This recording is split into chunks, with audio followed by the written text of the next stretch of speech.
कोई भी सुबह को मुंह उठा के इंटरव्यू देने चला रहा है। नेक्स्ट भेजो।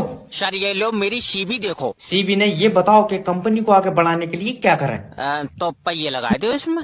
अरे मेरा भैया, कंपनी को आगे तुम बढ़ाओगे। तो मैं कोई बगैर पहियों के धक्का लगा लूंगा इसमें। तेरा दिमाग सही है। ये जितने भी एम्प्लॉय यहाँ पे हैं पिछले 5 साल से कंपनी को आगे बढ़ाने के लिए काम कर रहे हैं। हाँ तो ये 5 साल और जोर कर ले, फायदा तब भी कोई नहीं है। जब तक पहिए नहीं लगेंगे कंपनी आगे नहीं बढ़ेगी।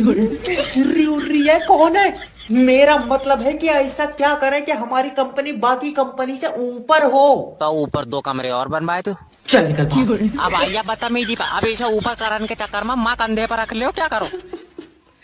ऐसे नहीं होता। तुम काम करोगे तो कंपनी ऊपर जाएगी। अब भी समझ में नहीं आई। इसमें मिस्त्री लगाएगा, मुझसे बन जाएंगी सीधी दीवार। मैं कह रहा हूँ भाग जाइए। जाए तो रही हैं और इतना पढ़ लिख कर तुम्हारे लिए कमरे बनाते फिरेंगे। ओके मिस्टर निखिल कुमार, बताइए हम आपको हायर क्यों करें? क्यों, यहाँ हायरिंग नहीं हो रही क्या? गलत जगह आ गया क्या मैं? नहीं, आप बिल्कुल सही जगह पर आए हैं। यही हायरिंग हो रही है। तो फिर आप मुझसे क्यों पूछ रहे हो कि हायरिंग क्यों करनी है? आपकी कंपनी को नहीं पता हायरिंग क्यों करनी है?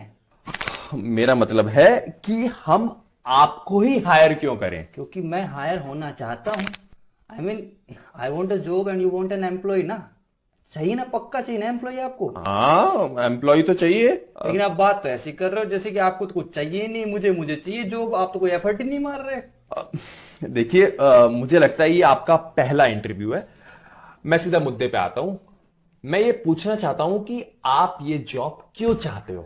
आप सच में जानना चाहते हैं? हाँ, सच में जानना चाहता हूं। सच सच बता दो। हाँ, सच सच बताओ ना। सर मेरी गर्लफ्रेंड के रिश्ते पे रिश्ते आ रहे हैं सर। यदि ये जॉब मुझे नहीं मिली तो मेरा प्यार अधूरा रह जाएगा sir. Come on mister Nikhil Kumar, आप ये कैसी बातें कर रहे हैं? देखिए, मेरी बात समझिए, ध्यान से समझिए। मुझे पता है ये आपका पहला इंटरव्यू है, ठीक है? अगर आपको यहां जॉब चाहिए ना तो आपको मुझे खुश करना पड़ेगा, इंप्रेस करना पड़ेगा, तभी आपको ये जॉब मिलेगी। आप समझ पा रहे हैं मैं क्या कहना चाहता हूं? सर आपको खुश करना होगा। सर मैं वैसा लड़का नहीं हूं सर। सर मैं आपको खुश नहीं अरे कर आप सकता। गलत समझ रहे हैं मिस्टर निखिल कुमार। सर मैं किसी को नहीं बताऊंगा। मैं आपकी फीलिंग्स की रिस्पेक्ट करता हूं। मैं वैसा लड़का नहीं हूं, आप गलत समझ रहे हैं। सर मुझे मेरी बात सुनिए, छोटी छोटी दो गर्लफ्रेंड सर मुझे जाने दो सर। मुझे दो सर बचाओ। तेरे पिछले बार का हिंदी का पेपर कितना अच्छा गया था, तुझे भी पता है मुझे भी पता है। इस बार देखती हूँ तूने कैसे झंडे गाड़े। यहाँ रेंज में बैठ, मेरी हाथों की रेंज में रहे इस बार। तो बता संधि क्या है? मेरे नाना और मेरे दादा के रिश्ते को समधी कहते हैं। समधि नहीं, संधि संधि। दूसरा बता, वचन के उदाहरण दो। मेरे को तो बहुत सारे वचन आते हैं, मैं तो सिर्फ 2 ही लिख के आया। कौन कौन से? अभिषेक बच्चन और अमिताभ बच्चन। अरे गधे, वचन बच्चन नहीं। थर्ड क्वेश्चन है स्त्रीलिंग पुल्लिंग। ये तेरे को मैंने सुबह ही बताया था, याद है ना? हाँ, जिसमें मादा लगा था वही बता। चीता, मादा चिता। Very good. माता, मादा पिता। माता पिता क्या होता है बेटा? माता का पिता होता है। मादा क्या होता है उसमें? मैंने तो कहा था सब में मादा मादा लगाना है। रानी, मादा राजा। हे भगवान, सभी मादा लिख के आ गया तू। हाँ, तुम्ही ने तो पढ़ाया था। अभी तक के ऊपर के सारे गलत करके आए। अब ये बता, अनेक शब्दों की एक शब्द, जानने की इच्छा रखने वाला। दादी। तू दादी लिख के आ गया है? हाँ, वही तो जानती है सब कुछ। जिज्ञासु गधे, जिसे रोका ना जा सके। दस्त।